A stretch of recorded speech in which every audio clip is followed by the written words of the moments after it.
What up, Pittsburgh Steelers fans? Matty here with another breaking episode of Steelers War Room. We're talking about the Steelers are reportedly signing, according to a bunch of different media reports, broken by Adam Schefter of ESPN. The Steelers signing former Falcons wide receiver, a guy that's very, very familiar to Arthur Smith, Cordarrelle Patterson, to a 2-year, $6 million deal. This is a guy that brings a wealth of experience in 170 games. He brings 13,313 all-purpose yards to the Steelers. That's over 7,000, I think it's 900 yards from the return game, and 53,000 yards. 53,000. That'd be a lot.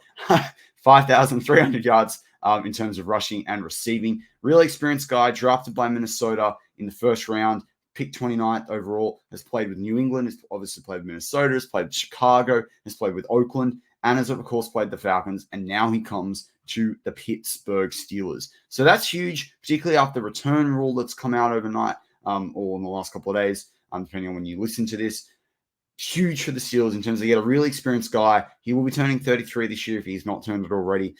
So that's kind of a thing to think about too. He's a veteran. He didn't have a very productive 2023 despite being in 14 games. But the Falcons didn't do well overall. Arthur Smith was trying new guys. He's not going to be asked to be like an every down wide receiver or a back in the Steelers offense. So there's nothing to hate about it. It is a bit of money though. But this probably tells you they're not bringing back Allen Robinson. Now, that in terms of wide receivers on the roster, you've got George Pickens, Van Jefferson, Cordarrelle Patterson, Calvin Austin. They may look to bring back a gunner in like a Miles Boykin or someone like that. We probably know the Steelers are going to draft someone. I don't like this in some ways because I worry that this is going to mean that they don't draft Malachi Corley out of Western Michigan if he was available in the second round. I really like that kid. He's going to be a beast. He's a freak. We've talked about him a lot on the channel. We're going to talk about him more on the channel lead up to the draft. So it kind of sucks from that perspective if that's the case. But otherwise, I don't mind the move. You get a savvy veteran. You get someone for Calvin Austin as a Swiss Army knife to really model the game, like not maybe model the game off, but can be a real leadership veteran figure in there. You bring a veteran figure into the locker room to support Pickens and Van Jefferson as well. He's not necessarily the most experienced guy either. So it's pretty massive. And if you look at like a season where, let's say he started 8 games in Minnesota, back in 2016, in that year, he did pretty well from a yards perspective. He didn't do a lot of rush yards because Minnesota didn't use him that way. But receiving wise, he had like 453 yards. In 2021, when he was playing running back for the Atlanta Falcons, really he's a dual threat guy. He had 548 yards receiving and 618 yards rushing. So if this guy, if Cordarrelle Patterson finishes the year with a 300-300 split, a 400-400 split would even be better.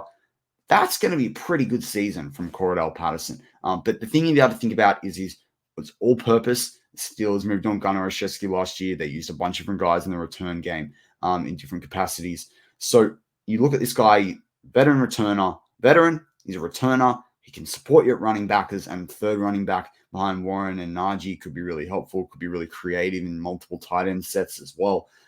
And you've got a guy that is a bona fide wide receiver in the NFL. Has started 60 games in the NFL and played in 170. So you really kind of like the move from the Steelers. It is a depth piece. That's how it should be viewed.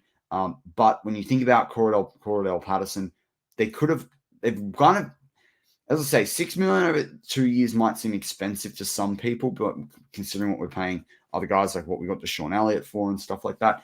But the thing is that this guy fills a number of roles, and filling each of those roles individually could have got quite expensive. So that is what it is. Love to know your reactions in the comments. What do you feel about Steelers signing Cordarrelle Patterson? Should they be spending this much money on a guy that's over that at an age that can be considered over the hill in NFL terms, 32 for a running back? What do you like the move? Do you like the savvy veteran? Do you like bringing someone into the offense that Arthur Smith is super familiar with?